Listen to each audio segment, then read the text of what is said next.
काय सांगा सर, सध्या आता जनावरांमध्ये किंवा हा आजार बळावत आहे, त्याचे साईड परिणाम कसे काय होऊ शकतात किंवा काय त्याच्यापासून इजा होऊ शकते?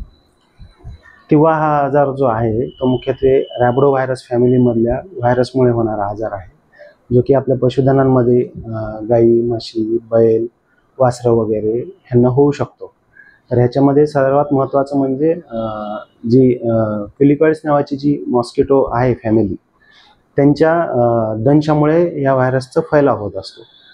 तर मॅक्झिमम व्हायरल जे डिसिजेस आहेत, आजार आपले सगळे ॲनिमल्समधले सुद्धा, तर मॉस्किटो बाईट यांच्यामुळे होत असतो.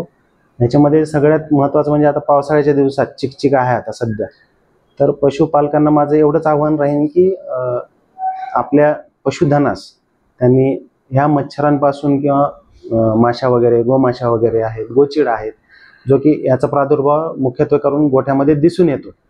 गोठ्यामध्ये संपूर्ण स्वच्छता ठेवण्याचा प्रयत्न करावा त्यांनी. तिथलं वातावरण जे आहे ते हवेशीर ठेवावं, कोरडं ठेवण्याचा प्रयत्न करावं. मलमूत्राची योग्य तिथे निचरा झाला पाहिजे अशाप्रमाणे तिथली व्यवस्था असावी महत्त्वाची गोठ्याची. ह्याला मॅनेजमेंट, व्यवस्थापन जे म्हणतो, गोठ्यातलं व्यवस्थापन.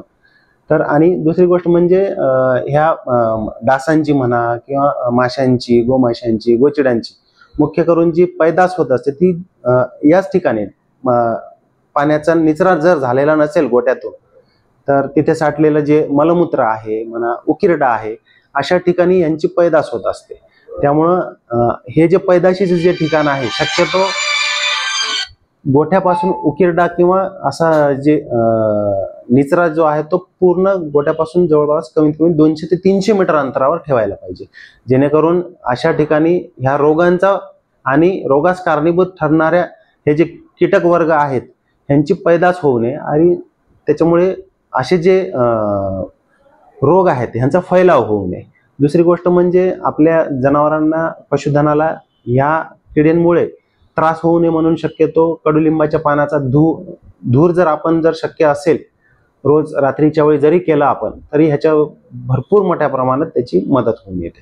हा आजार व्हायरल आहे. कोणत्याही व्हायरल डिसीजला, कोणताही असू द्या, ह्युमनमध्ये असू द्या किंवा मग ॲनिमल्सला, शक्यतो अँटीव्हायरल अशी काही ट्रीटमेंट नसते. पण तो आजार एकदा झाल्याच्या नंतर अंगात बळावू नये म्हणून फक्त प्रथमोपचार म्हणून, एक प्राथमिक उपचार म्हणून आणि त्याच्यापासून आपल्या पशुधनाचा बचाव व्हावा म्हणून आपल्याला होईल तेवढं सपोर्टिव्ह ट्रीटमेंट तेवढी करावं लागत असते. किंवा आजाराचे लक्षण काय? किंवा आजारामध्ये साधारण आपल्या पशुधनास भरपूर मोठ्या प्रमाणात ताप येतो, 104, 105, 100, जो की सहन करण्याच्या कॅपॅसिटीमध्ये नसतो. आता त्या पशुधनाची जर तब्येत खूप चांगली असेल, खूप तो धष्टपुष्ट असेल आणि सहन करण्याची कॅपॅसिटी असेल तर ते सहन होतं. ह्याच्यामध्ये जॉईंट्सला सूज येऊ शकते, जनावर बसून जाऊ शकतं, लंगडू शकतं किंवा बऱ्याच प्रमाणात निमोनिया सुद्धा होऊ शकतो. आणि निमोनिया वगैरे जर पुढच्या स्टेजला गेलं तर ते जनावर दगावू सुद्धा शकतं. डॉक्टर ML पवार, सहाय्यक आयुक्त पशुसंवर्धन.